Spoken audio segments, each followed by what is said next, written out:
God's servant told us in the first service, 40 years ago, he had that teaching, victory over death. And you know something? The following week, about 2-3 days after, death came knocking at his door to test what he thought and what he believed.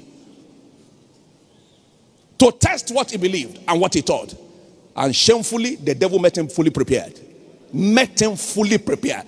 In the face of the opposition, he asked himself, what am I doing here? He stood up that day and made the next trip in his mission walk. Death does not have power over you. Hi guys, this is Emeka Anslem and I welcome you to my YouTube channel. One of the things that has kept Christians stagnated is this thing called the fear of death. In this message, God's servant Bishop David Abioye explains and emphasizes the need to live in faith and away from the fear of death. Watch and be blessed. Be careful of the philosophy of men. You hear people tell all kinds of stories. Oh, and I saw him last night, and suddenly this morning he died. Nobody can tell what may happen to him over the night. I can tell what will happen, because he that keepeth Israel never sleep nor slumber. The Lord is your keeper. The Lord is your shadow on your right hand. The sun shall not smite you by day, nor the moon by night. I know what will happen.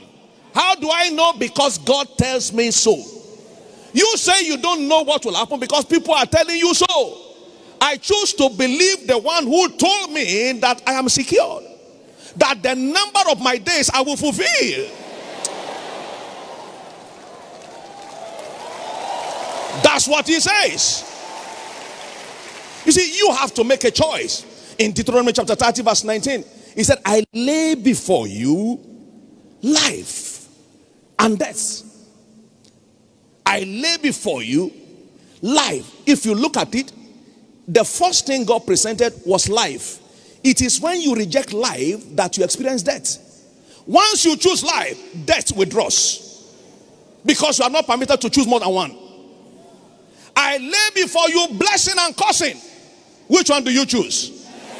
So curse does not have power over you. Therefore, I leave for you to choose what? You see, God made presentation of option and he made recommendation for you what to choose. I recommend to you to choose life, that both you and thy seed may live. So when you choose life, you are entitled to live. You make your choice. You know what that means? Death does not have power over you. Oh, I thought somebody saying amen to that. How do I know it doesn't have power? It will have been the first thing. The scripture will have said, I lay before you death and life. But I lay before you life. Say, I choose life. Shout it, somebody. You know what you are doing now? You are telling the devil, hey, you don't have power over me. You are telling that don't come close to my family. You will not hear news of untimely death in your family this year. It's a choice you have to make. The deed is already done. The provision is already made. Psalm 91 verse 16. The number of your days. Exodus 23:25. The number of your days will I fulfill.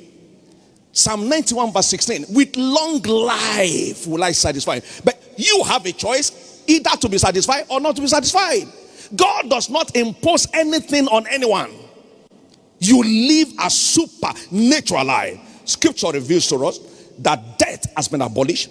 1 Corinthians chapter 15 verse 26. Let's quickly run through that. 1 Corinthians chapter 15 verse 26. The last enemy that shall be destroyed is death. And let's see how Jesus did it by the revelation of Paul the apostle. 1 Corinthians, the same chapter 15, 55 to 57. 55 to 57. Oh death, where is your sting? You can see a man like Paul challenging death. Death is challengeable. Oh death, where is thy sting? Oh grave, where is thy victory? The sting of death is sin, and we are no longer under the clause of sin, and the strength of sin is the law, which no longer has influence upon our life. But thanks be to God, which giveth us the victory over death through our Lord Jesus Christ. Somebody shout, I have victory over death. You see, as I'm speaking right now, somebody's mind is saying, hey, be careful how you say it. Oh. Don't be careful. When it is the word, don't be careful. When it is the word you are declaring, don't be careful. Because Satan is scared by your declaration. Your declaration is an indication of your willingness, your readiness to be exempted. Satan is a coward though. He's a coward. Once you start speaking, he starts clearing. Paul challenged him. He challenged death, and death couldn't kill him. To a point that he was toying with death. I don't even know whether I should go or not. But I think I will stay because of you. He determined when to leave. They threw him inside the sea. He survived. He became amphibious. He was living like fish inside water. Because he made a choice. So me, I choose to live. One more time, I choose to live. That's how Jesus lived. It's not only when we get there that we shall live, but here. Because upon this mountain, according to Isaiah chapter 25, verse 6 to 8, death shall be abolished. Death shall be put to shame.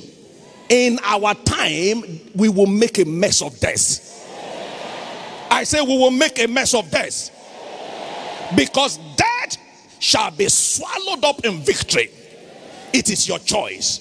Say it again, I choose to live.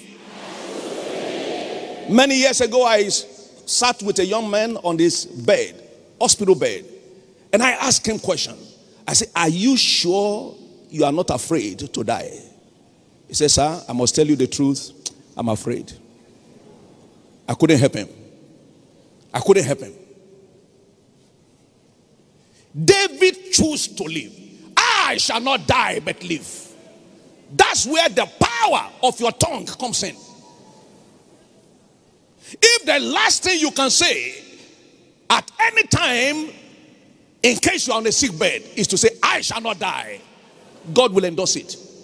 No matter how near death you are, no matter how near death you are, if you can just say, I shall not die, because in your words is the life of God. Death does not have as much power as we attribute to him. How does death come to people? It comes through fear. Hebrews chapter 2, verses 14 to 15. It comes through fear. The instrument of death is fear. The passage of the devil is fear. He goes to wherever there is fear, just as God goes to wherever there is faith. For as much then as the children are partakers of flesh and blood, he also himself likewise took part of the same, that through his death he may reach out to death to destroy him that had the power of death, that is the devil, and deliver them like you and I, who through fear of death, while all their lifetime subject to bondage. That was what happened to Job. The thing which I greatly fear has come upon me.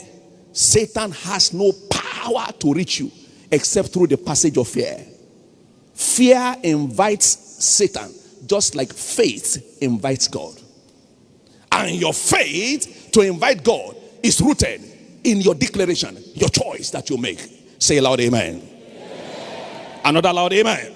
Amen. Revelation chapter 1 verse 18. Here Jesus himself declaring, telling us about it. I am he that liveth and was dead, and behold, I am alive forevermore. Amen. And I have the keys of hell and of death. Say loud amen. Amen. He has the key, and you belong to him, and he has delivered us the key. The key there is knowledge. He has the key. He has the key, and he gave you and I the key. He has the power, and he gave you and I the power of choice, the power to live. Say it again, I shall not die. I shall live to declare the works of the Lord. God's servant told us in the first service, 40 years ago, he had that teaching, victory over death. And you know something? The following week, about 2-3 days after, death came knocking at his door to test what he thought and what he believed. To test what he believed and what he thought. And shamefully, the devil met him fully prepared. Met him fully prepared. In the face of the opposition, he asked himself, what am I doing here? He stood up that day and made the next trip in this mission work. Death does not have power over you.